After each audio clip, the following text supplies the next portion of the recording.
Salut, c'est Emmanuel et on se retrouve sur la chaîne. Si tu me connais pas, je suis un passionné de football, que ce soit par la collection de maillots, j'ai environ 200 maillots, et par le ground dumping, le fait d'aller voir des matchs un peu partout. Et c'est de ça dont on va parler aujourd'hui. Là, les vacances d'été se rapprochent à grands pas, qu'on attend impatiemment les nouveaux calendriers de la saison 2025-2026, avec les premiers matchs, les premières dates de reprise des championnats, parce que c'est sur ça qu'on va un peu faire nos vacances pour nous, les grands dumpers. À savoir que moi, j'ai déjà fait 5 pays. Bah déjà ici, la France, l'Allemagne, l'Espagne, l'Italie et l'Angleterre. Et je vous parle de ce dernier parce que cet été, je vais à Londres et j'ai pas choisi n'importe quelle date au hasard. J'ai calé mes vacances sur les dates de reprise des divisions inférieures, à savoir le Championship, la Ligue 1 et la Ligue 2. Je serai malheureusement pas disponible pour le retour de la Première Ligue, souhaitant couvrir le retour de la Ligue 1 et de la Ligue 2 en France. Pour concilier un peu tout, je partirai à Londres début août pour voir la reprise des championnats de Championship, Ligue 1 et Ligue 2,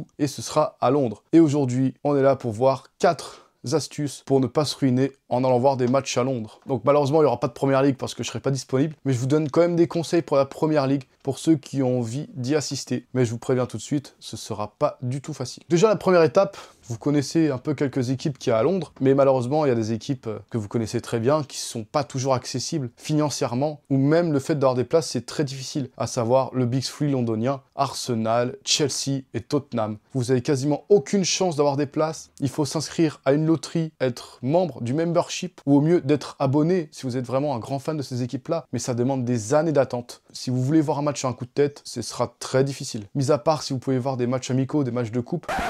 Et petite parenthèse sur un sujet que je n'ai pas évoqué concernant les matchs de pré-saison qui peuvent être le moment le plus propice pour voir des gros clubs sans passer par un membership ou un tirage au sort. Et oui, les matchs amicaux des grosses équipes peuvent te permettre de découvrir des gros stades. Là, je peux citer quelques exemples. Un Chelsea Milan AC, West Ham qui accueille une grosse équipe et Fulham qui va accueillir l'Eintracht Francfort prochainement dans les stades de Londres sur les week-ends du 9 et du 10 août, ce qui peut être également une très bonne opportunité pour voir des grosses équipes londoniennes à des prix relativement corrects. Je vous mets un peu les prix là pour les minimums. Après les maximums, je sais pas jusqu'où ça peut aller, mais je pense que ça restera moins cher que pour de la Première Ligue ou des compétitions domestiques. C'est tout pour moi.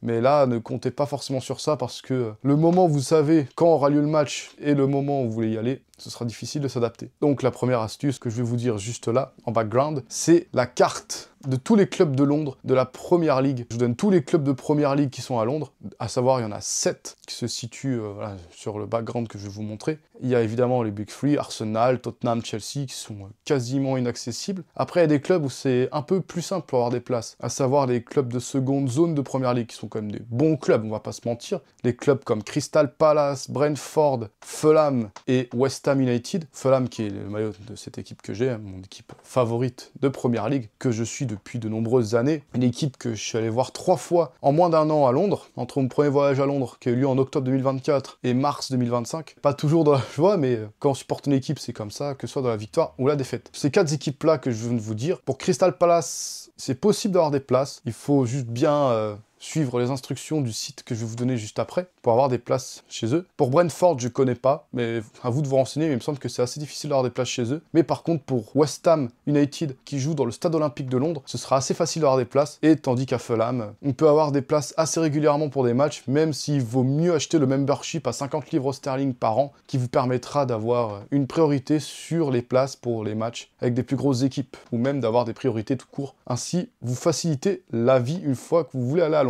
Et après, si vous voulez éviter, pour les matchs de Première Ligue, évidemment, les frais seront beaucoup plus élevés. Au minimum, il n'y aura jamais de place en dessous de 50 livres sterling, ça peut monter jusqu'à 110, 120, voire plus pour les tribunes prestige. Et donc, si vous voulez avoir une alternative moins chère à la Première Ligue, c'est d'aller voir les divisions inférieures. Là, je vous mets la carte de tous les clubs de Championship, de Ligue 1 et de Ligue 2. Je ne vais pas forcément tous vous les citer, mais vous les avez tous sur la carte. Et ils sont tous accessibles en transport à Londres, donc il n'y aura pas de difficulté, il faudra juste un peu marcher entre les arrêts de transport et le stade. stades, mais ce que j'ai déjà fait Millwall et Queen's Park Rangers. Après, je sais qu'il y a d'autres clubs qui sont aussi en Ligue 1 et en Ligue 2. Je sais que Charlton Athletic est remonté en Championship il n'y a pas longtemps. En Ligue 1, il y a Leyton Orient et en Ligue 2, il y a le AFC Wimbledon, ce terrible club, le club du Crazy Gang qu'il faut aller voir et que j'aimerais bien aller voir cet été si ça concorde avec mon calendrier. Ces équipes-là peuvent offrir des places de match à maximum 40-50 livres sterling. Ça reste beaucoup plus accessible que la Première Ligue. Il y aura aussi moins de difficultés pour avoir les places parce que les billetteries sont ouvertes à tous. Donc voilà un peu sur le topo pour connaître un peu mieux les équipes, pour connaître les équipes professionnelles de Londres. Il y a quand même du choix. Il peut même y avoir des choix à proximité de votre logement. Ça, c'est cool. Vous pouvez garder cette carte, je les mettrai en lien dans la description. Ces cartes pourront vous servir pour localiser les clubs londoniens. On va ensuite passer à l'étape 2. Bon, je vous ai plus ou moins mutualisé les deux premières étapes, qui étaient de présenter un peu les clubs qu'il y avait à Londres, avec les petites cartes que je vous ai mises, et j'ai décrit également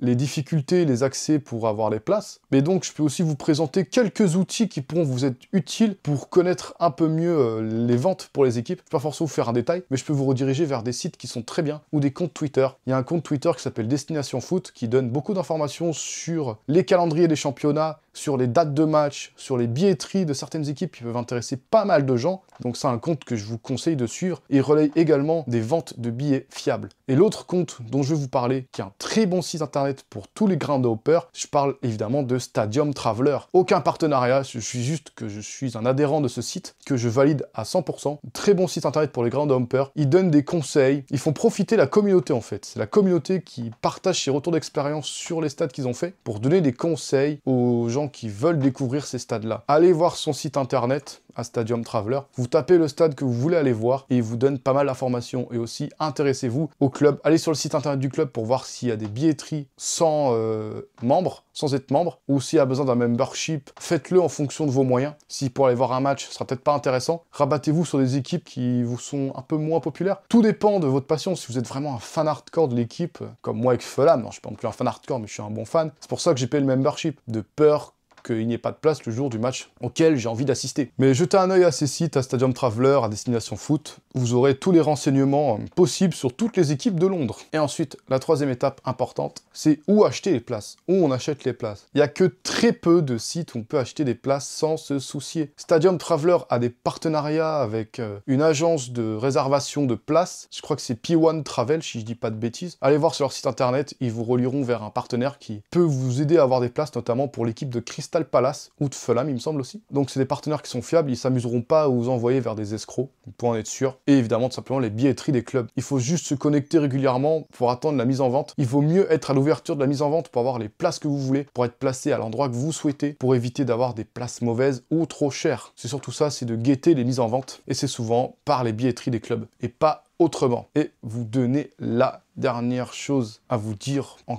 quête d'information qui est très importante, toujours sur les billets de match. Il faut pas céder à la facilité, parce que quand vous tapez billet Arsenal, billet Chelsea, billet Tottenham, vous tombez tout simplement sur les sites avec le plus gros trafic. Mais ce ne sont pas des sites fiables. Vous allez tomber sur des Fiagogo, des StubHubs, qui sont des sites de revente qui ne sont absolument pas fiables. Parce qu'ils peuvent vous vendre plusieurs fois le même billet, plus cher que le prix de base. Et dès qu'on voit ces signes-là de billets plus chers, vous pouvez être sûr que c'est de l'arnaque. Vous avez une chance sur deux de ne pas rentrer dans le stade, de vous retrouver à l'entrée du stade sans possibilité d'entrée, parce que vous vous êtes fait arnaquer. Ce sont des sites qui sont pas fiables, qui jouent un peu sur la pression de ne pas avoir une place, de rater ce rendez-vous entre guillemets. Ça, malheureusement, c'est qu'on s'y est pris un peu trop tard et qu'on n'a pas eu les renseignements en avance sur tout ce qui a été dit dans cette vidéo. Pour avoir des places, pour aller voir des matchs en Angleterre avec l'équipe que tu souhaites le plus, même si pour les trois grosses équipes, Arsenal, Chelsea, Tottenham, ce sera difficile d'avoir des vraies places par le biais du réseau légal d'achat de places par le club. Mais pour les autres équipes, déjà d'une, c'est plus facile. Si vous anticipez quelques jours, semaines avant le match, ça devrait aller en passant par les sites officiels des clubs, moyennant des fois l'achat d'un membership, si vraiment vous avez vraiment envie d'aller voir l'équipe, ou d'aller se rabattre sur des équipes de division inférieure. C'est pas pour autant que c'est des championnats de division inférieure que le football y est moins bien. C'est un peu des enfants de la première ligue. La philosophie de jeu est quasiment la même avec des équipes qui sont carrément aussi compétitives que la Ligue 1 pour les équipes de seconde et troisième division. À savoir que la Ligue 2 est un championnat équivalent Ligue 2 nationale, pour vous faire un peu la situation sur le football anglais professionnel des 4 premières divisions. Et si vous avez quand même envie d'aller voir un peu les lieux des stades, des grosses équipes du Big Three londonien, vous pouvez toujours aller faire des visites du stade en dehors des matchs, en dehors des journées de match, pour aller voir un peu les backstage d'Arsenal, de Chelsea ou de Tottenham. Moi, je l'avais fait pour Fulham lors de mon premier séjour à Londres, mais je pense que cet été, j'irai à l'Emirates Stadium visiter ce stade, qui a tourné favorablement au PSG en Ligue des Champions cette année, donc ça fait quand même plaisir d'y aller. Et peut-être que j'en ferai un deuxième, à voir. Et c'est tout pour cette vidéo Grinda Humping, où je vous donne quelques conseils pour aller voir des matchs à Londres cet été. Si tu veux d'autres conseils sur le Grinda Humping et sur les maillots de foot, tu peux t'abonner, mettre un like et ajouter les cloches pour pas rater les prochaines vidéos. On va retraiter des maillots de foot et du Grinda Humping sur les prochaines vidéos et des suggestions de vidéos juste là. Sur ce, on se dit salut à tous. Si t'es encore là, tu peux regarder mes autres vidéos. Soit des vidéos sur les maillots, soit sur le Grinda Humping. C'est comme tu veux.